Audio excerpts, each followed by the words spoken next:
evening and welcome to Hockey Night in Australia. I am joined by Sean O'Connor and our special guest tonight, Nathaniel Benson from Adelaide Adrenaline.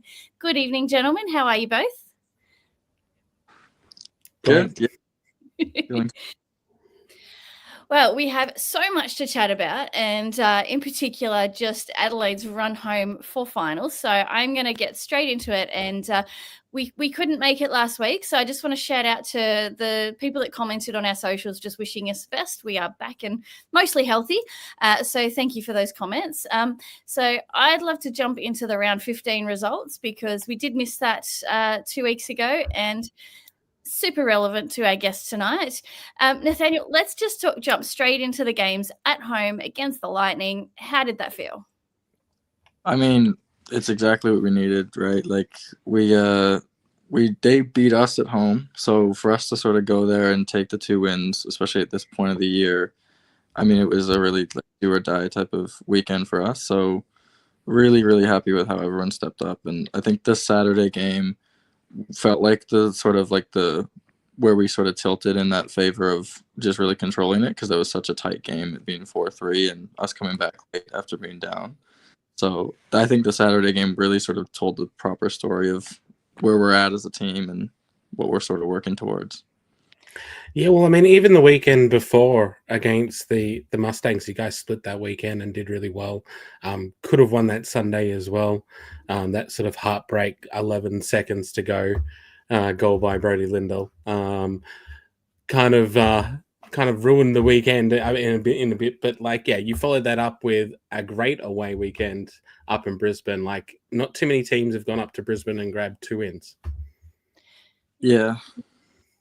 Yeah, no, I mean, honestly, that the one back in Adelaide against Melbourne, yeah, as you said, like, that was a really brutal sort of end of the weekend, and I think it almost sort of really woke us up a bit, and especially going into Brisbane, we sort of knew what we had to do, and everyone showed up, which was awesome.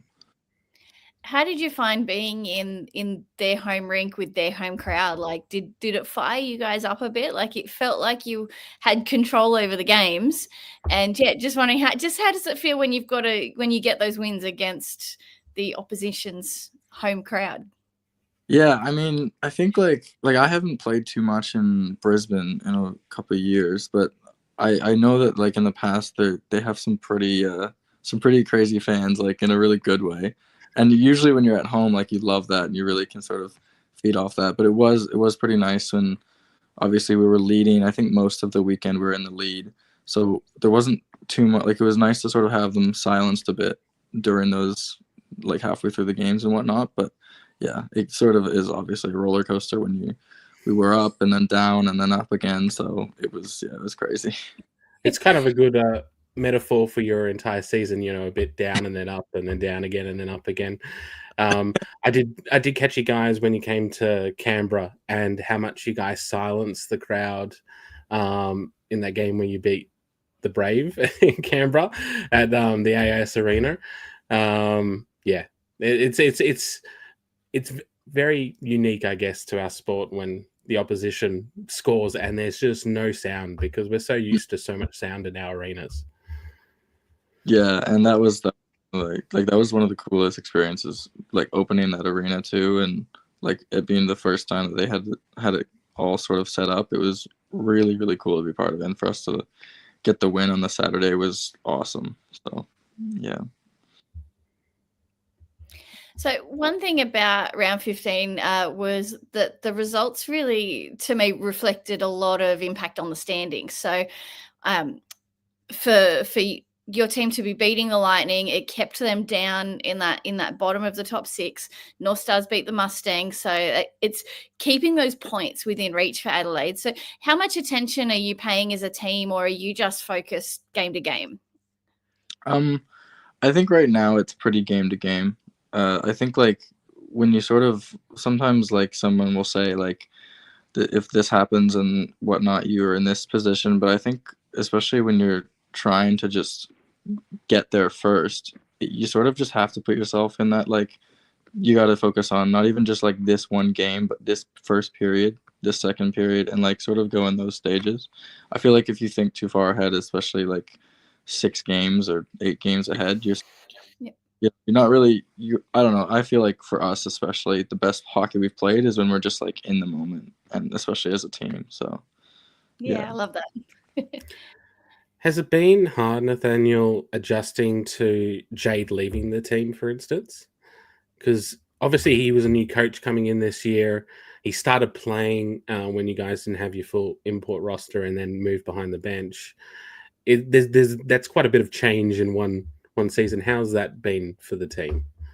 Yeah, well, to be honest, like we've actually had a lot of in the last like not just this year, but the last I'd say couple of years, there's been quite a bit of change going on with our team pretty often, which I mean, it's not always ideal that things are just sort of shifting as much as they do, but I think like it does show the resilience that everyone has had, and like we've had all this other stuff going on behind the scenes and whatever it may be, and there's all these changes happening, but we're still able to sort of just buckle down and focus.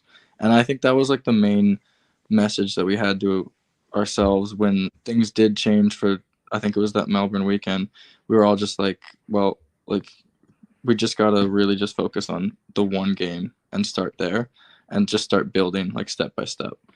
It was definitely an adjustment period, but like there's obviously good things and bad things that come from shift and change. So yeah.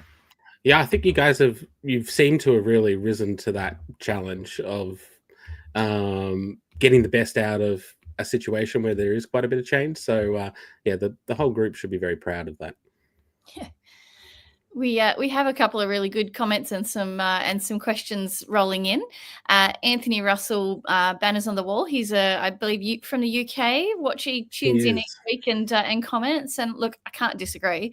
Love a bit of Adelaide arrhythmia causing adrenaline hockey. It's not a summer weekend without a bit of Darcy Flanagan induced chaos.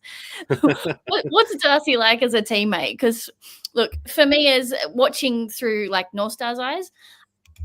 I'm not his biggest fan, have told him to his face, but his style of play is like very frustrating to watch. But at the same time, he's obviously got a role to play and he's getting under the skin of his opposition and he does it incredibly well. So, and tell us just a bit about your team culture and how that helps you guys, because sometimes that can fire you up in the right way. Yeah, no, Darcy is a guy that will go to war for anyone that's on his team, and it's sort of like pulsed through the whole team. He's honestly he really sets the culture, and like he's a pretty big influence. He talks a lot, which is a good thing and a bad thing, but he just like you know when Darcy's out there that he's got your back no matter what in any situation. And he's also a really talented player, and he's a really smart hockey player. So he's a great player to have, and I'm really happy that we picked him up this year. And it's added a lot to like the whole culture as it is. Like I think everyone's a lot closer this year. I think we have a really nice bond that's sort of forming, and not just for this year, but for the years to come. I think that's important as well, is you want to have that culture created and just have it sort of last. So it's been a really, really nice like bright spot as well this year, especially with how things are going up and down. We've all stayed together a lot and just formed a really good bond in the so yeah. Yeah, because you guys have like a core group of players who have been there for quite some time, and then you've obviously had players come and go on top of that. But yeah, quite a number of you guys sort of grew up playing hockey together. So yeah, it's great to see. So we do have some other comments on this. Eric Ballner here. Second question for Nathaniel is confirmation who the best Chen is. All Jasmine Chen is the best Chen. So yes, and then you followed it up. And I think the question is, why is Jasmine Chen the best Chen from Sammy? I think that is right on yeah, right on course there. I think. And then Eric comes in. If Nate had access to Ferrari, would he park it under the ice arena? I don't know what this means. I would not. I would definitely not. And only people in Adelaide and that. So yeah. I don't really want to park my own ice arena, but you know. Eric also asked, how many games has it been since Benson last scored a goal? It's funny that, so Darcy actually brought it up quite a bit because Eric would say often on the on the commentary how I hadn't scored in however many days, and Eric's got all of his specific stats. And it was just the funniest thing. And like a lot of the boys were saying when I did score, I point at Eric, and I was like very tempted to, but he's honestly like he's such a good commentator, and he's just such a great dude as well. So it's just like I know that anything that's sort of said online, especially in the stream and whatnot, is all just for the sport, and it's all fun. So yeah. So you did touch on before about the team culture, and friend of the show, Eric Brook, had a question here. For several years, I seem to commentate on adrenaline games towards the end of the season in either Newcastle or Sydney, when finals are 100% out of the question. Is there a difference to how the team is feeling this year compared to others? Definitely, yeah. I mean, I've been playing this team for a long time as well, and it's always been about this time of the year where we sort of are mathematically eliminated. So it's especially going into this weekend, it just sort of adds a bit of that, that fire. Like we're very excited, playing well. We're confident in our abilities, and I think it's just up to us right now to sort of prove everyone wrong that we can get there and we can do it. And right now, I feel very confident in this group, and it's just, it's a team that I would also, like I said with Darcy as well, like I would go to war for every one of those guys on the team. So yeah, it's a good feeling right now. I'm going to jump ahead a bit, and so this weekend's game is not an easy one. So coming up to Newcastle, many players that I've spoken to often say it's a difficult barn to play in. So how much insight are you willing to just sort of share of just how you're preparing for the travel and to face Newcastle at home? They have a big loud crowd, and that can be intimidating. They're pushing for second. You're pushing to get in that top six. So, both teams have something to win and lose on the weekend. So, yeah, how's the team feeling with that and preparing? I mean, I think with Newcastle being such a talented team, you have to really, really think about like how we're going to be going against some of the top guys and how we're going to be dealing with all that. I don't want to talk too much about it, but that's fine. It's you also have to treat it like any other game too. Like you have to know that the way that you're playing is like you're like us as a group. We know that we're playing well, and going into the game sort of thinking, oh, we need to change this, this, and this.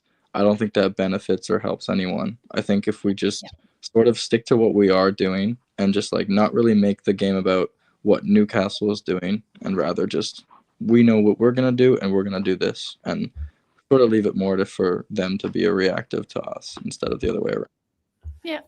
So was there anything you've done personally, Nathaniel, to your own game to have changed your game so much? Obviously, we touched on before about the fact that last season you didn't score that many points. This season has been a completely different story. You've been one of the main scorers for the Adrenaline. What do you attribute that to? I mean, it started for me in the off season. Like it was pretty simple. I wasn't happy with how I played last year. I knew I could be a lot better considering the year before that I had a pretty good. And it really just started from the second the season ended. I was like, well, I got to start putting the work in now. And it was a pretty long road from there. And like just starting to work on the mental game as well, which I learned very sort of early in the year here and like during the off season, how important it is, the mental side of the game. And I honestly, there's a lot of different factors that I don't think anything was the one specific thing that led me to feel like I'm doing things differently or this or that. But I will say that when I was like throughout most of my career, I'd say that I was like somewhat superstitious. And I'm at the point where I'm completely not superstitious at all, where I've just, it doesn't matter if you don't get your pregame nap in or you don't like something goes wrong in this way. You just like instead I'm sort of focusing on what I can control, and I feel like a lot because it means that I'm in control of what I want and the universe isn't. So that's awesome. Yeah, because it's actually something we touch on with quite a number of different players on our show. Like a number of them have been superstitious, and then others art. It is an interesting aspect to the game because I do feel like hockey players tend to be more superstitious than a lot of other sports people.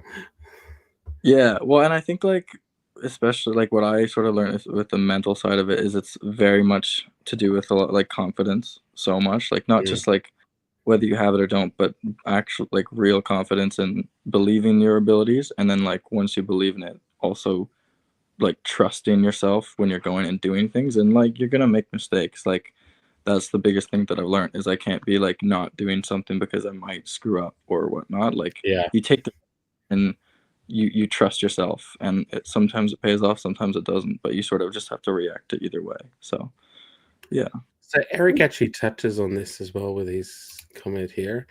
I don't think people recognize how challenging it is playing on a line with the highly skilled imports. What about your game, Nate? Do you think has allowed you to slot in well with the two imports to help both drive and facilitate scoring?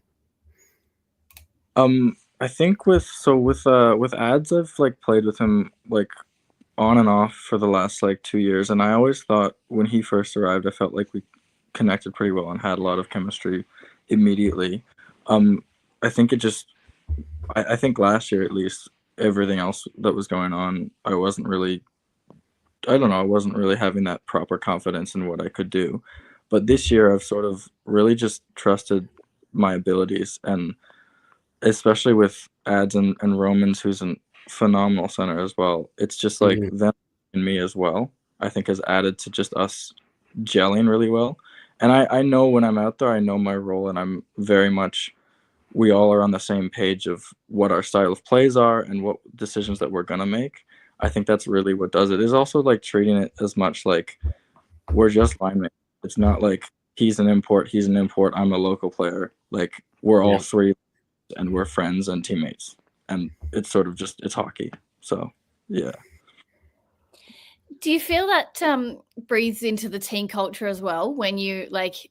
So it's one thing to trust and believe in your own skill, but when you find you've got people on your line, and then each line and the depth in the game, that culture of trusting each other helps forge ahead. So for those wins like against Lightning at home, that to me feels like such a crucial part of that mindset of the people you're playing with as well. Yeah, I mean, I think it's like it's also like I said before, but the team culture thing too. It actually forms everyone's friendships as well, and that like everyone being teammates, but also like really liking each other, actually goes a long way for a hockey team to have success. So Yeah.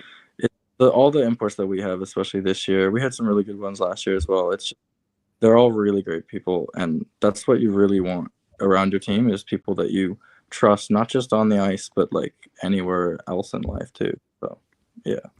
I love that. Another comment from Eric just before that bigger one that he's got one jersey on his wall and it's yours. I love that. Yeah, Eric was one of the coolest balls of all time. So yeah. Thanks for joining us in the comments there, Eric. Please keep throwing us questions because they're brilliant. We might just touch on last weekend's games real quick. So Adelaide had the break. So one thing I do want to ask, do you feel like the break between games has been advantageous, that you get the chance to rest and recover, or do you find it makes it a bit harder to then go into a weekend like this one? I mean, I think like right now we're all pretty raring to go because, we want to sort of do what we can as quick, like right away. But I think it is also important to have a bit of extra time to practice and a bit of extra time to step back and review things and, just not do things at too high of a pace. So I think it was nice to actually have a little bit of a weekend now, and then we can go into the rest of August, which is pretty like back to back. Like we, play quite a bit for the next couple weeks. So it was a good start for me, for at least me. I thought it was a nice little break. So yeah. Nice.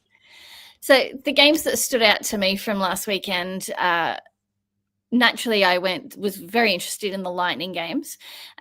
Did you get a chance to watch any of these games with the week off? So like Lightning are obviously like sitting in that sixth spot, and that's what you're chasing. So, seeing them have not so great weekend in Melbourne, does that just help motivate you a bit more that those points are still within your grasp? It was actually a complicated one because the Lightning Mustangs one, like, I guess we're sort of chasing both of them, and I did watch the Lightning and Mustangs, and it was sort of I remember it was close a bit at the start, and then it started to sort of shift a bit. I think the same sort of mindset though that I want to just continue to go with is like as much as there's things that we can control and things we can't control, and what we can control right now is us winning games, and we can't control how the other teams like how the other results are. So I don't really like as much as I'll watch the game and see how it goes and check the score. It's when I'm not watching it like, oh, this needs to happen for us to be able to do this because, like I said before, at the end of the day, it's up to us. And especially my whole mindset with most things these days is just controlling what I can, and it's the same with my teammates. I think everyone knows that. So yeah. When I've had the chance to interview coaches, I think one of the biggest things that I've noticed, particularly towards the end of the season, is you want to hold your own destiny in your hands, not rely on the winning and losing of teams elsewhere to get those points. So I, very much understand where you're coming from there. Yeah. I think as Nathaniel said before, it's, part of it's about, you can only control what you can do, right? You can't control things outside of your command. So, yeah, all you can do is play your best hockey, try and win. If the other results fall your way, great. If they don't, well, you still put it the best chance you can. Yeah, exactly. And like you're going to have obstacles. And I mean, we're missing Adkins for the first game against Newcastle, so like I think he's still suspended. So that's like you're gonna have little things like that make it more challenging. But at the end of the day, you just got to go out there and play and do what you can do, regardless of any of the noise in the background or things going on. It's just like when the game ends, the score is what it is. It doesn't matter really what everything else that's going on. So Andrew John Egan's here with a comment. Get after that last final spot. I think there's a lot of people out there who have Adelaide as their second team this year, hoping that they can break into the top six and make finals. And Eric actually has another comment here, another question. Steve Best is about to become the fifth Adrenaline player to hit 200 games. Can you shed some light on what Stevie means to the team? Yeah, I mean, Steve, I've known him for since I started. He's obviously him and knew him a bit before we played on the team growing up. I always looked up to him, and he is just like really one of the guys that just drives the sort of really positive culture, and especially like he's also works as a PT, and he's just like he actually helped me personally in the off season a lot with my workouts and all that stuff. And he was just such a positive person to be around with the team. And he's just like one of the hardest working guys I've ever played with. So it's like he just like I think it's gonna be weird like if he isn't around, and I hope he still plays years. But like he's just I sit like across from him in the room as well. So him and I have always just had such a good relationship, and just so good with everything that he does. I actually can't wait for part of the organization for 15 years. I think his first season was back in 2010. Yeah, I know he's been and around. He's absolutely killing it as well for the Red Wings in the local Premier League as well. He's got 62 points this year. Wow.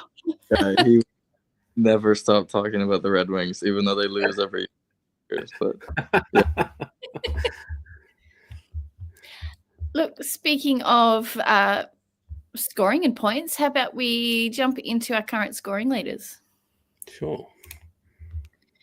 So Tanner Hops has kept his spot in the top there, and Hikosaka chasing his tail, very, very close behind, and the three Melbourne Ice rounding out the top five. Any thoughts on these, Sean? Look, they all had fantastic weekends last weekend. I mean, Matt Caruana was the player who scored the least amount of points last weekend, and that was 3. Everyone else scored 5 to 7 points each. So, there's definitely a hot chase for the top scoring leaders this year, and there's a lot of points going around. I think even Booth is just off this list, and he scored like 8 points on the one game they played last weekend. So, yeah. Those 6 goals were unreal. I think it was revised down to 5. Ah, right. there was a tap in on one of them. But yeah, it's a very high scoring league this year. Have you found that, Nathaniel, versing people?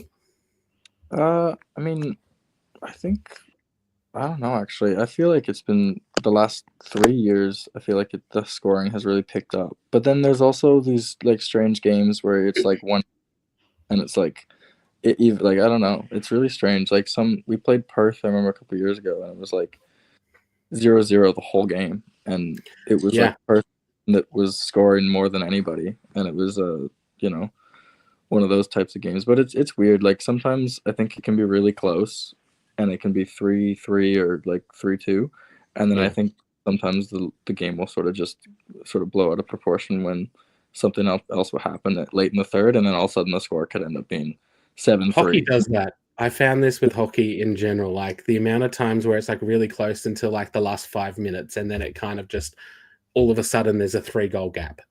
Yeah. And like you look at the score, and I wouldn't say that like 7-3 would reflect what could have been like a 3-3 game most of the game. Like I feel that with the Brisbane and the Melbourne game like last weekend, I think it was actually close for a majority of the game, and then all of a sudden, you look at the score and it's 8-4. But yeah. How was Dolan fit into the between the sticks for the team this year? Because you obviously had Ryland Toth, who was one of the, I think he actually won goaltender of the year last year. So a change in goaltender this year. How's he fitted into the team? Yeah, Kale's great. He's such a good dude. He's like he came in a bit. I can't remember exactly which weekend he came in, but he came in as just like such a friendly face and just got along with everyone right away. And he's the type of guy that is just like always about like he just wants everybody to be enjoying themselves and having fun. And he's like he's there, and he when he dials in, but in practice he's actually so good. Like I have quite a bit of like just jokes with him, but little things, and I think he likes to pump everyone else up. He's quite that type of guy. Yeah. Awesome. So there are. Friend of the show, Andrew McDougall, got a comment just about the quality of imports increasing scoring. It's hard not to agree with that. I think that's a great point on what we were just talking about with David Booth going out and making a big impression. Next comment with Yevgeny Skachkov for the North Stars, who's only 1 point off 50, and that's in 17 games. So. There's a whole bunch of players in that sort of 30 to 40 range. Yeah, so it does certainly feel like the level of import has such a big impact on the games this year. And one thing I when we were talking earlier, I was thinking that every game it's anyone's game. The biggest thing I think I've noted this season is you go into a thinking, oh yeah, this team's going to win it. They've got it in the bag, but then the opposition steps up, and I think the Rhinos game last weekend is a case in point. The Rhinos were ahead 3-1 at one point. Newcastle fought back towards the end of the second and in the third to take the win. But do you find that we touched on Adkins earlier? Do you find just the way his work ethic, the way he works, just helps lift the team overall? Yeah, no, it's like when you see like a guy that's sort of one of your team leaders just put in the work the way that he does, it definitely helps everyone else. I think we are pretty blessed though with a team full of guys that want that work in, and I think that shows to where we're at in the story that we're sort of telling this year is like we're a team that has fought back from some games where we've been down, and we've pulled out some really big wins that we've really needed, and it's something that we've wanted to be able to do for years, and we've been a young team for a couple of years, and I feel like a lot of the noise that I've at least heard is that Adelaide's got all these young players and just wait and whatnot. We'd never really, up until like I think recently, we haven't really done too much with that, and now I think that it's starting to properly gel, which is what we need. We need guys to start, actually stepping up and making some moves. And there are a couple more comments there, Sean. Do you want to go through a couple? There's one from Eric. I'll give you a chance to find. I'll start reading it. About Jeremy Friedrich says he's good at games like NHL and FIFA, even mini sticks while growing up. I can't help but think he's lying. I think he's lying. So, amongst the boys who played mini sticks growing up, who was the best? And is Jeremy bad at sports video games? So who's the best or the worst? Just the best? Yeah. I would say that it wasn't Jeremy, that's for sure.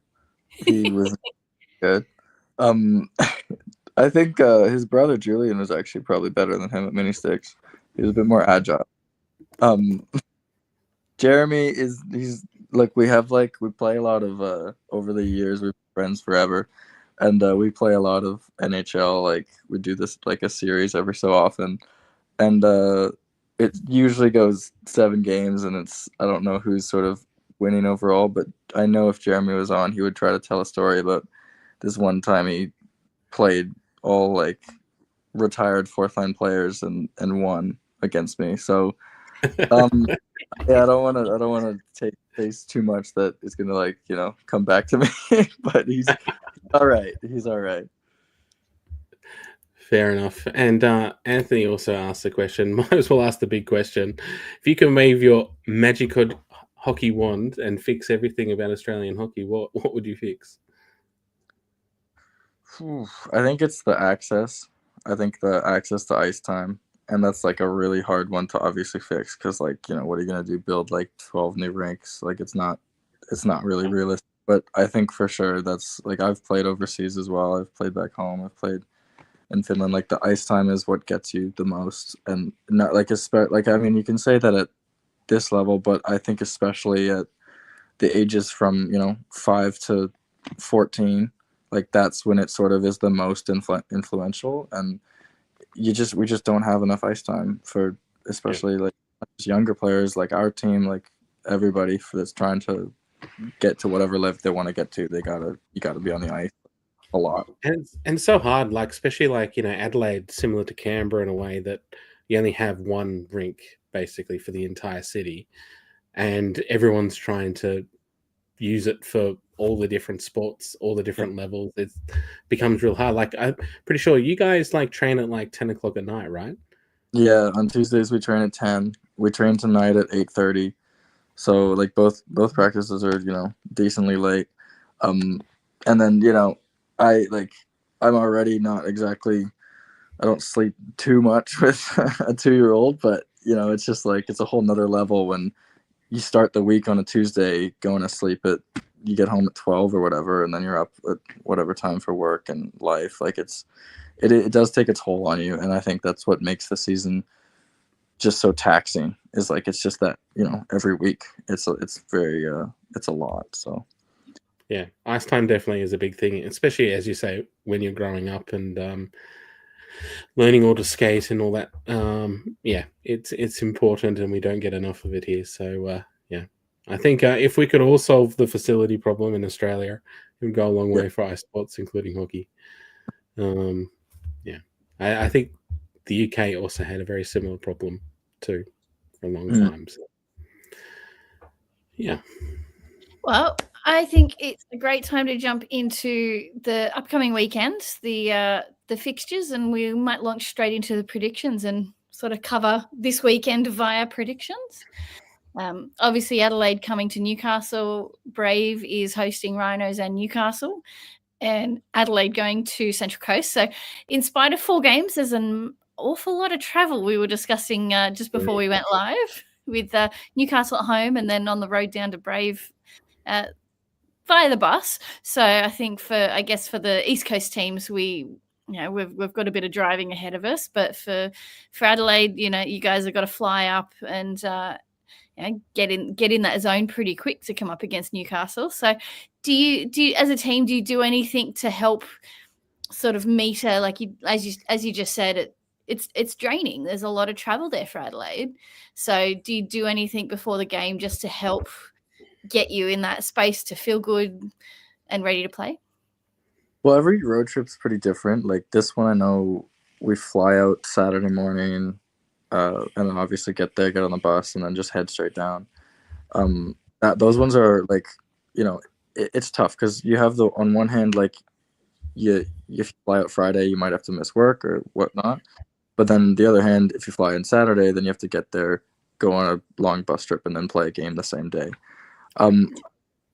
Like there's no real like winning in that situation. You just sort of that's part of the league and that's part of going on the road.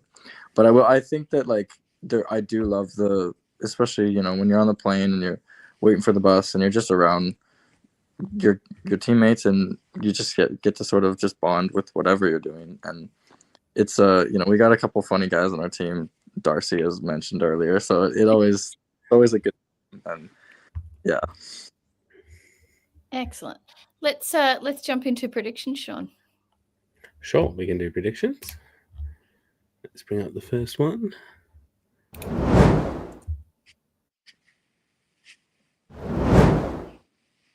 Biggest good surprise. All right, Courtney, what sort of surprise do you reckon is going to happen this weekend?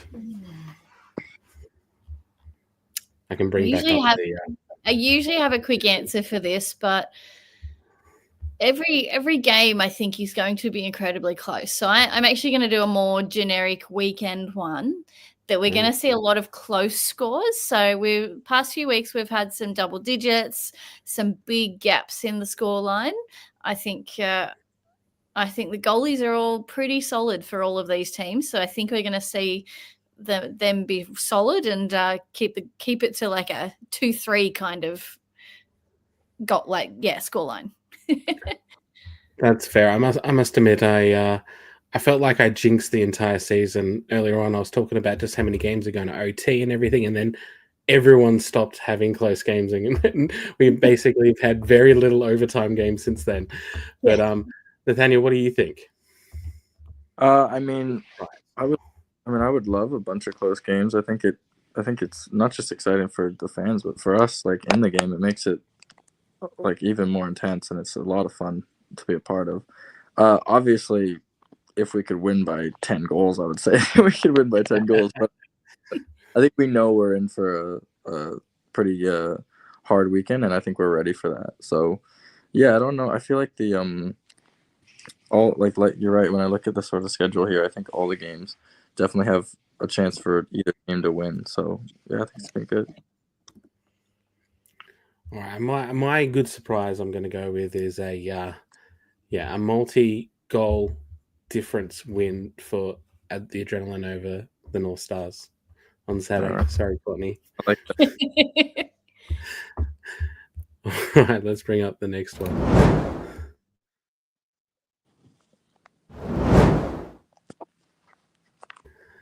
The goal horn breakers. So who is going to score the most goals this weekend, Courtney? Actually, a tricky one to answer. There's no Hikasaka this weekend. No, that makes it hard. For context, Nathaniel, he's been my go-to all year because he's just been top of the table, and I don't even have Tanner Hops to go with either. So look, I'm gonna a little bit closer to home. I'm going to say that we'll probably see some good goals come out of North Stars. I think Skachkov and Tolberg are going to find the back of the net quite a few times this weekend. Nathaniel? Oh, okay. I'm gonna go with a guy that's been scoring a lot recently. I'm gonna go with Julian Friedrich. Yeah, that's good. That's a good call. I think I'll go for my team this year weekend. I'm gonna go for the Brave and gonna say Kahnbach. He's got silky skills with his hands there, and I just love watching him play. So yeah, I think he could put on some goals this weekend. And then finally,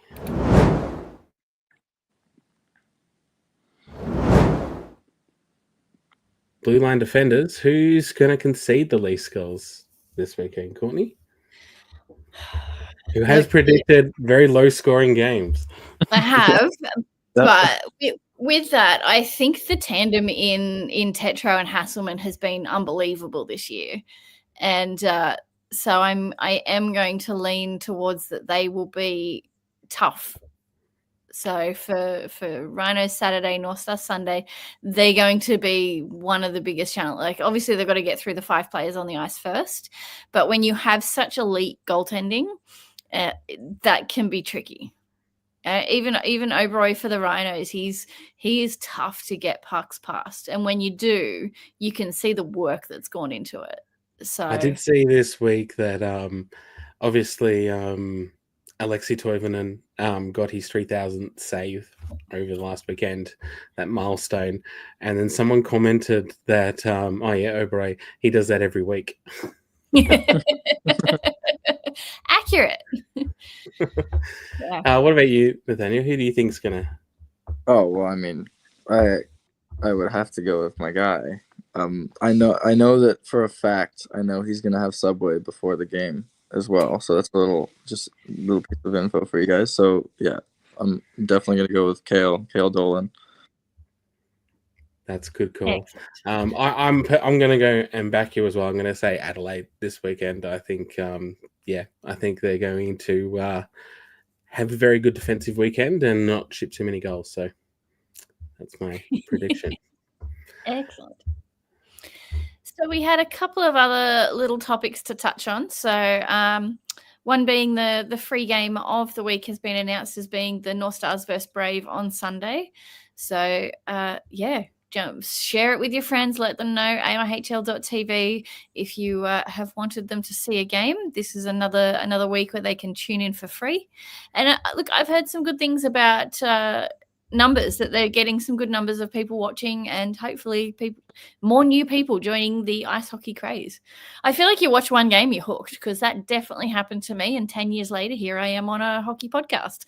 and it happens live, like especially live. Like, one thing seeing it on TV and you can get hooked into it, but then that leading to actually going to an AHL game live is unbelievable. Yeah. And look, we are on the countdown to the end, the run home now. So, get to your rinks, go and watch the games while you can. Nathaniel, were you a fan before you became a player? I mean, I started when I was 5, so I mean, I guess I was a fan. I wouldn't say that I was, like, I was just sort of thrown into it. Like, I grew up in Ottawa, Canada, so everything was hockey. Like, my whole life was around it.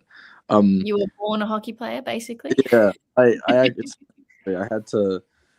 My mom didn't want me to be a hockey player because she didn't want to be a hockey mom.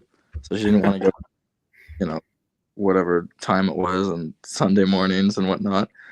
So it actually took an extra year to like convince her, between like, I think it was just before I turned 6 or whatnot, that I finally convinced her to let me play. But yeah, for like a full year, I just remember begging her that I could play. And then we moved obviously here to Australia when I was around 10 or 11. And I left all my hockey gear back in Canada because we didn't think that they would have hockey here because it's Australia. And we came here, and I was here for a couple months, and I tried a couple different sports at school, and then I went to my mom and I was like, well, I don't think I can live here if I can't play hockey. And then we went to the ice arena and never looked back. So yeah. Fair enough. I feel like that's something which definitely. Sorry.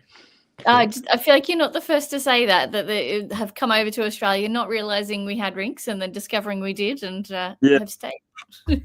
Yeah, no, I mean, like, I was pretty young, so I didn't really think I had much of a choice in whether I brought my gear or not. But I think my parents sort of were like, "Oh, there's no way." And then, sure enough, we found one, and there was only one rink, but it worked out pretty well. So.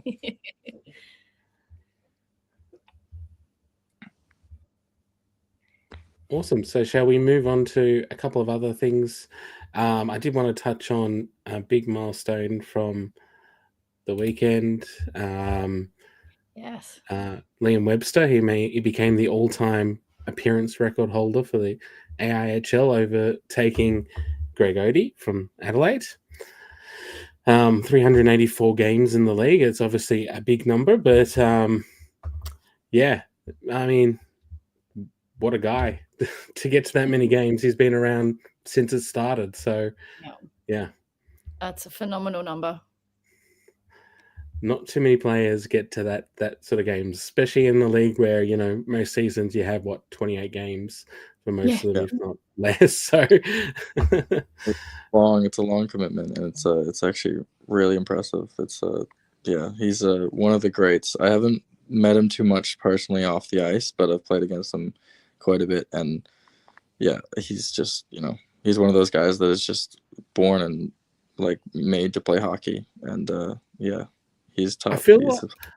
I feel like Greg Odie was also that too. Like, he holds so many records in the AIHL, and obviously from an Adelaide great.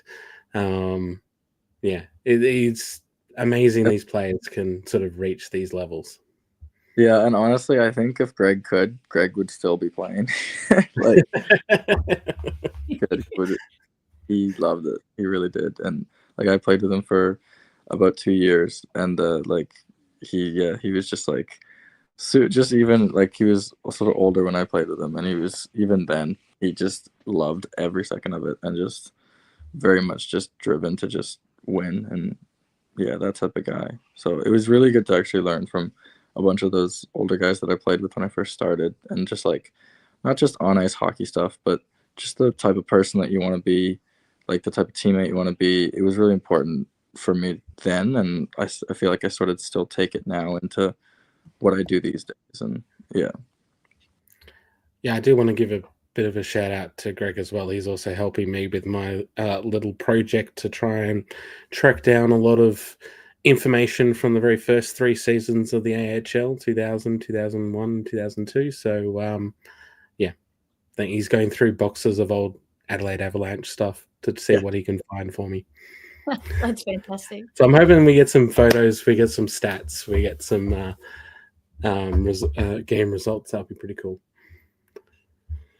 So apart from that, we also had on the weekend the Melbourne Ice actually claimed the Premier's trophy, the H. Newman Reid Trophy. They've had a phenomenal season this year, and everyone was kind of just blown away by the Ice this year, and they quickly established themselves in first, and just kept carrying on. Courtney, what did you think of the Ice this season so far? Yeah, it felt like they just got on a run, and their points just went up and up and up, and it just felt like that first position just became irrelevant, and the battle for second opened up. Sort of at that midpoint, early midpoint of the year. And look, they're a formidable team. They've got a lot of depth. They've got their broad range of their leadership in Vinnie Hughes and Webster and those players, and all the way down to our locals like Matt Caruana, who's sitting in the top 5 scoring. There's too many players there that bring so much to the table to not be successful. And then you throw David Booth in the mix, and it's they're just having a great year. What do you do? Yeah, actually, there was a good comment from Andrew McDougall earlier. There's only one player in the top 10 that isn't important. That's Matt Caruana. Yeah, the guys had 3 phenomenal years in a row. He's just been absolutely amazing in the league, and big reason why he's wearing the C and leading that team. Yeah. And look, finals come down to just one game. So, for all we know, Adelaide could just sweep the rest of the year and take cup. It's just each game is anyone's game. So I think Ice have done incredibly well, and congrats to them. So obviously they, alongside Perth Thunder, have clinched their spots. They mathematically can't be taken out of the finals this year. And I think this weekend we'll be watching closely for the next teams on that list. 100%. And there's a few comments here as well. Anthony, Liam is a legend, could easily have played overseas for longer too, an absolute warrior. He didn't play for 2 years in his PHL year and still made the milestone. It's very true. So he's had a few years out and still come back. And Andrew McDougall, as I put on my article yesterday, the Ice season highlight how much Kerry Goulet went away and improved as a bench boss. And that's also big as well. You've seen how much Carey has sort of grown into that role now for his third season as head coach of the Ice, compared to what he was in the very first season. So yeah, it's been quite something. Very much so. We touched offline briefly before we went live about the Trans-Tasman has been announced, and that will be coming up. So I think we'll be keeping a close eye on this like these games. They're always great fun, especially right before Worlds for both teams. And we were commenting, Nathaniel, that you've got your sights set on working hard to potentially make the team this year. Yeah, well, I mean, I think it's something that everyone that's an Australian player wants to do. You always want to play for Australia. I sort of like, just like I said with all the other stuff, I sort of just keep it in the same mindset and just being like, control what I can control and just do what I can do and play the best I can play. And I don't want to put too many expectations on it, but it's definitely something that's always in your mind. Is you want to continue to grow and perform the best you can and hopefully make an impact and maybe even at the world stage. So yeah. Very cool.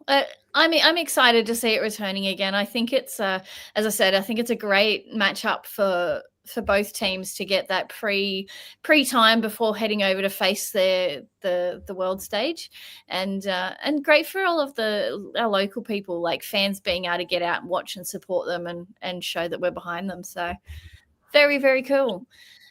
Any final thoughts, Sean? I do have a final thought. It's pretty random. Actually relates to a question here that Andrew has put up. What is Sean doing this Saturday morning? I'm actually going to appear on Doogie's show this Saturday morning. So his hockey morning shot, I think it's called. Morning hockey shot. Morning hockey shot. So yeah. So anyone who's interested in some hockey talk before the weekend starts, yeah, come listen and join in and put your comments in. That would be great. My final thought is just a shout out to Caribou Kingston. Anyone heading down to the Brave games, head over there for dinner beforehand. And I'm pretty sure every week he's running buses over to the stadium and then back. So yeah, get an easier park, have a dinner, have some drinks, head to the game from there. We appreciate Leroy and all his efforts from Caribou Kingston. And with that, get out to your local games. Watch them live. If you can't get there live, jump on AIHL TV. And I hope you all have a wonderful weekend. Thank you, Nathaniel, for your time tonight. We appreciate your thoughts, your input, and getting to know you a little more. I will come and say hi on the weekend when you're in Newcastle. Yeah, definitely. And I hope you all have a great night. Thanks to everyone in the comment section too. We love when you engage and ask us questions. It makes it feel more fun for us. So we appreciate it. Yeah. Have a great night. You.